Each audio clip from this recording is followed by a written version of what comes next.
السلام عليكم، عاملين ايه؟ النهارده اقول لكم على لانش بوكس المدرسه. ازاي اعمل لانش بوكس يشد الاطفال وياكلوا كده منه. وايه هي عيوب اللانش بوكسات وانواعها، وايه الحاجات اللي لازم تتحط في اللانش بوكس معانا، وايه الحاجات اللي ممنوع تتحط خالص في اللانش بوكس الاطفال. ويلا بينا نبدا الفيديو.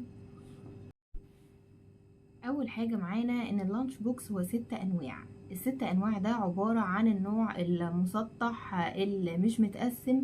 تاني نوع النوع المتقسم بس برضو مسطح ومش عميق.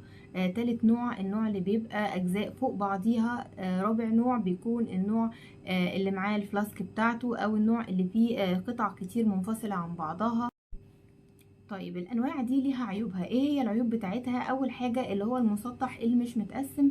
ده الحاجات كلها اللي بتبقى موجوده في اللانش بوكس بتكون سايحه على بعضها وبتبهدل الدنيا مع الاطفال. كمان النوع اللي بعد كده المتقسم بس مسطح، ده ما بتقدريش تحطي فيه عدد سندوتشات اكبر للاطفال، او بتحطي فيه فاكهه كامله على بعضها. يعني ما ينفعش تحطي موزايه او تفاحيه كاملين على بعضهم وكده. كمان النوع اللي بعد كده اللي هو اجزاء بس فوق بعضيها، ده برضو ما بيكونش سهل الاستخدام خالص مع الاطفال، لان الاطفال بيدلق منهم الحاجه وما بيعرفوش يستخدموه كويس. كمان النوع اللي بيكون فيه الفلاسك بتاعته، النوع ده بيكون تقيل جدا لما بتتحط في الفلاسك الميه كمان مع السندوتشات ما بيعرفوش يستخدموه الاطفال، وممكن يبهدلوا الدنيا ويدلقوا الميه على السندوتشات. وعلى كمان النوع اللي بيكون فيه اجزاء كتير جدا بس الاجزاء دي منفصله عن بعضها، مش حلو خالص للاطفال، لان الاطفال ما بيعرفوش يستخدموه زي ما بقول، وبتضيع منهم الحاجات بتاعته. احسن نوع بقى هو من انواع اللانش بوكسات هو النوع اللي بيكون متقسم وعميق، والاجزاء بتاعته مرتبطه ببعض. اولا عميق عشان تقدري تحطي فيه كذا سندوتشات، ويبقى في حاجات كتير، في خضار، في فاكهه، في سناكس للاطفال. كمان لما بتبقى الاجزاء بتاعته مرتبطه ببعض مفيش حاجه بتضيع من الاطفال. كمان متقسم عشان تقدري زي ما بقول تحطي كذا خيار او كذا نوع من الحاجات للاطفال، ويبقى سهل عليهم يستخدموه. ازاي بقى اعمل لانش بوكس يشد الاطفال كده وياكلوا ويخلصوا كل الحاجات الموجوده في اللانش بوكس؟ اول حاجه السندوتشات ما تعمليهاش بطريقه تقليديه للاطفال. يعني ايه؟ يعني مثلا تجيبي قطعات اللي هي بتاعه الكب كيك وتقطعي بيها السندوتشات، بتدي اشكال، يعني على شكل فراشه، على شكل دبدوب، على شكل ورده. الحاجات دي بيحبها الاطفال جدا ويقدروا يخلصوا اللانش بوكس بتاعهم. كمان نحط لهم حاجات زي المعجنات، مفيش اطفال ما بتحبهاش.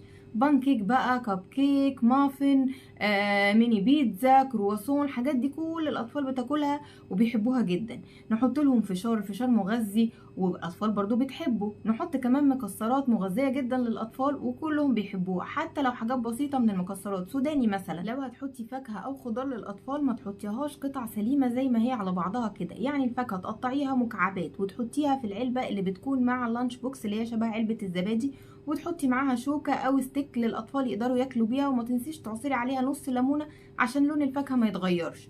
كمان الخضار، ما تحطيش الخضار اللي بينزل ميه زي مثلا الطماطم، بيبهدل الدنيا جدا مع الاطفال ما بيعرفوش يستخدموه. ممكن تحطي شيري توميتو لو الاطفال بيحبوها وعاوزينها يعني وضروريه. انما ممكن تحطي انواع خضار زي الجزر، الخيار، الفلفل الالوان. كل دي حاجات مفيده للاطفال وبتبقى موجوده مفروض في اللانش بوكس، وبتدي الوان كده والاطفال بيحبوها وبيحبوا ياكلوها. بس تقطعيها حاجات صغيره او ممكن تقطعيها على اشكال.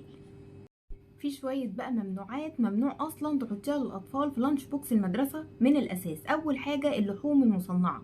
ليه بقى؟ لان دي عبارة عن مسرطنات للاطفال.